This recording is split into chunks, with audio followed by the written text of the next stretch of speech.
වැහැන්නම්ම හිඳ හිටයේ සඳේ ඇදිලා සෑහෙන්නම්ම නුබගේ ඇස් පුරා රැඳිලා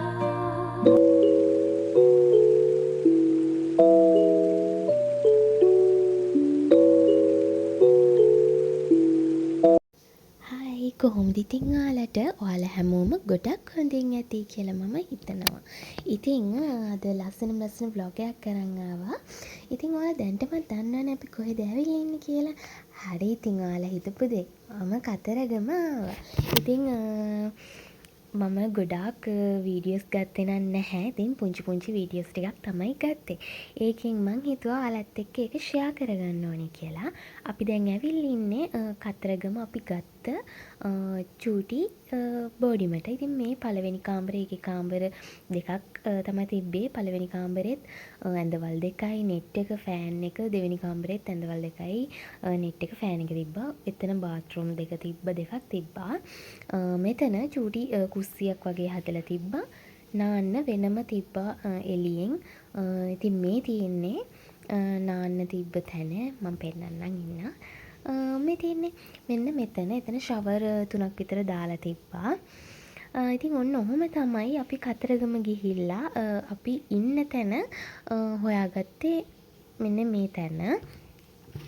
ඊට පස්සේ අපි කාලා බීලා චුට්ටක් වෙලා ඉඳලා නාලා පූජාවටි ලෑස්ති කරගෙන ඔක්කොම කරගෙන දැන් ඉතින් පන්සලට ඇවිල්ලා ඉන්නේ. අපි දැන් පන්සල ඇතුළට යන ගමන් ඉන්නේ. ඉතින් කතරගම ටිකක් වෙනස් වෙලා හදලා අලුත් වැඩි අය මේවා පොඩක් කරලා ඉතින් ගල් අල්ලලා එහෙම තිනවා. මොකද මේ අපි හැම අවුරුද්දෙම එනවා මේ කතරගම පූජාව අනිවාර්යෙන්ම තියෙනවා. ඉතින් අපිට ගිය අවුරුද්දේ එන්න බැරි වුණා. අපේ වාහනේ කැඩිලා තිබ්බ ඒක නිසා එන්න බැරි වුණා. ඒක නිසා 2025 අවුරුද්දේ අපි මුලින්ම ගියේ කතරගම. ඒක නිසා දැන් අවුලක් නැහැ. ඉතින් ලස්සනට තියෙනවා. මේ අපි ඉතින් ඉස්සරහට ගිහිල්ලා බලමු අපි මොනවද කරන්න කියලා. එකතු වෙලා ඉන්න. ඔන්න ඉතින් මැණික්කගෙන් චුට්ටක් අතපය පොඩ්ඩක් හොදගත්තා. ඉතින් මේ ගොඩක් එහෙම හොදගන්නත් බෑ මිනිස්සුත් හිටියා ගොඩාක්. අනික මාළු හෙන්න ගොඩක් හිටියා ළමයි. මේ මම චුට්ටක් කකුලක් දාලා එළුවා. කකුල හැප්පෙනවා ගොඩාරියක් ඉන්න ඒ තරමටම. ඉතින් ඔන්න ඔය විදියට චුට්ටක් අපි එතනත් ඉඳලා ඉක්මනටම පූජාවේ තියෙන තැනට ගියා. මොකද අද සෙනඟ වැඩි නිසා පූජාවට දිග පොලිමක් ඇති කියලා හිතන නිසා ඉක්මනටම ගියා. කිව්වත් වගේම දිග පොලිමක් තිබ්බ ළමයි. ඉතින් මේ අපි ඉක්මනටම දැන් පාලෙමෙන් යමු. මේ ගිහිල්ලා හම්බ වෙමු.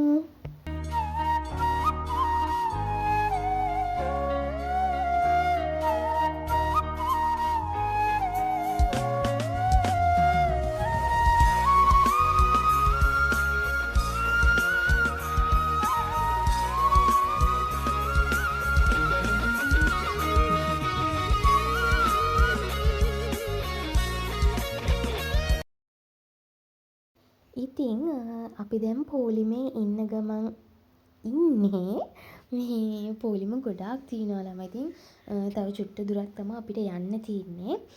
ඒක නිසා මේ ඉතින් මේ කාවඩි නටන කට්ටිය දිහාත් බල අපි හිටියේ. ඉතින් මේ මෙතන ඉස්සරහින් අර සුද්දීගුයි යන්නේ ඒ තුන්දෙනා මේ කාවඩියකුත් අරගෙන නටනවා එතන.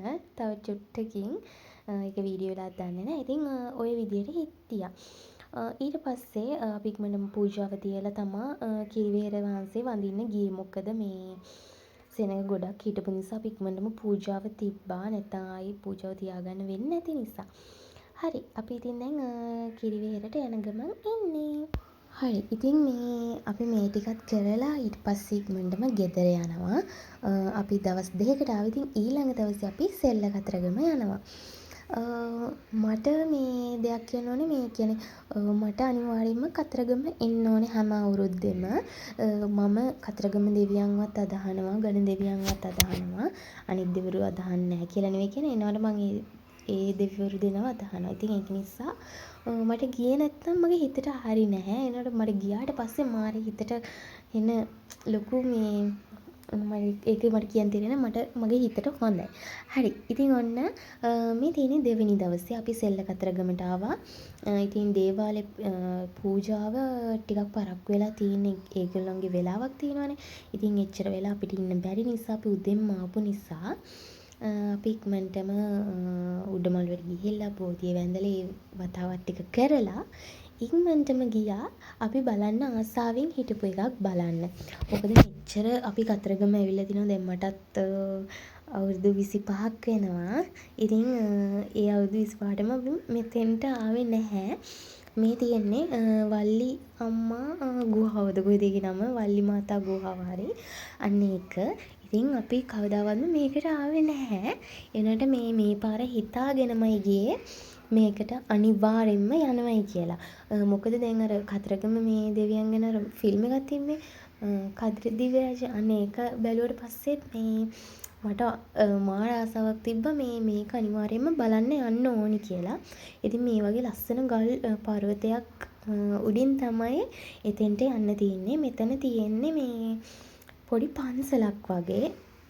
මං හිතන්නේ මේක තමයි අර වල්ලි අම්මා හිටපු ගම. පොඩි ගම තමා මේ මං හිතන විදිහට. එතන ඔක්කොම දේවල් තියෙනවා. මේ ඔයාලා මේ ෆිල්ම් එක බැලුවා නම් අර ඒකේ මේ කතරගම දෙවියන්ව අඹපු පිළිම එහෙම තිබ්බනේ. ඒක වෙන්නේ නැති ඒ ගල් ගුහාව තියෙනවා. ඒකෙන් චූටි පොඩි කවුලුවකින් ඒගොල්ලෝ පෙන්නන එනවට ඒක පේන්නේ නැහැ. ඇතුලේ තියෙන කිසිම දෙයක් පේන්නේ නැහැ. මේ පොඩ්ඩක් අර නිකන් ඔළුව වගේ පේනවා අර පිළිමේ. එච්චරයි. ඉතින් මෙන්න මේ තියෙන්නේ පන්සලක් දැන් මෙතන තියෙන්නේ. ඉතින් මං හිතනවා ඒක අපිට සාමාන්‍ය විදිහට පොඩ්ඩක් බලන්න තිබ්බනම් හොඳයි කියලා. මේ අර පිළිමේ. ඉතින් ඔන්න ඔය විදිහට තමයි අපි කතරගම අපේ දෙවනි දවස ගත වුණේ. ඉතින් මේ අපි යන ගමන් ඊට පස්සේ කොළඹ යන ගමන් අතරමඟදී මෙන්න මෙයාලව හම්බ වුණා. ගොඩක් කට්ටිය හිටියා. හරිම ලස්සනයි පාරේ මෙන්න මෙහෙම ගොඩක් කට්ටිය යනකොට හරිම ලස්සනයි. ඉතින් ඔන්න ඔය විදියට තමයි අපේ කතරගම ගමන ලස්සනට ගෙවුනේ දවස් දෙක. ඉතින් මේ තියෙන්නේ මම ගත්ත ෆොටෝස් කීපයක්. මට හිතුණා ඒ ටිකත් මගේ මතක සටහන් විදියට මේකට එකතු කරලා තියන්න ඕනි කියලා. අනේ ළමයි මගේ කටහඬ ගැන චුට්ටක් අපැහැදිලි දැන් ඇති සමහර මේ වීඩියෝ එකේ සමහර තැන්වල මට හොඳටම සනීප නෑ. මේ දවස්වල මේ හොඳටම සෙම මේක වෛරස් එකක් ඔයාලටත් ඇති සමහර විට. ඉතින් මේ හරිම අමාරුයි මේක හැදුනහම බෙහෙත් ගත්තත් අඩු වෙන්නේ නෑ හරියට. මේ ඒක නිසා වොයිස් වල මොන හරි පොඩි අපැහැදිලි තැන් ප්‍රශ්න තියෙනවා නම් මම ඔයාලගෙන් සමාව ඉල්ලනවා. හරි ඉතින් ඔන්න අදට මම ගිහිල්ලා එන්නම්. ඔයාලා සතුටින් පරිස්සමෙන් ඉන්න ඕනේ. අමතක නොකර මගේ channel එකත් subscribe කරන්න ඕනේ. මගේ channel එකට අලුතෙන් එකතු වුණ යාළුවෙක් ඉන්නවා නම් අලුතෙන් එකතු වෙන්න බලන් ඉන්න යාළුවෙක් ඉන්නවා නම් ඔන්න යාළුවා දැම්මම ඇවිල්ලා මාත් එක්ක එකතු වෙන්න. එකතු වෙලා මාව subscribe කරලා පහළ තියෙන bell icon එකත් click කරන්න. එතකොට ඔයාලට පුළුවන් මගේ වීඩියෝ එකක් දාපු ගමන් ඔයාලට බලන්න. හරි ඉතින් ගිහලා එන්නම්. bye ආදරේ.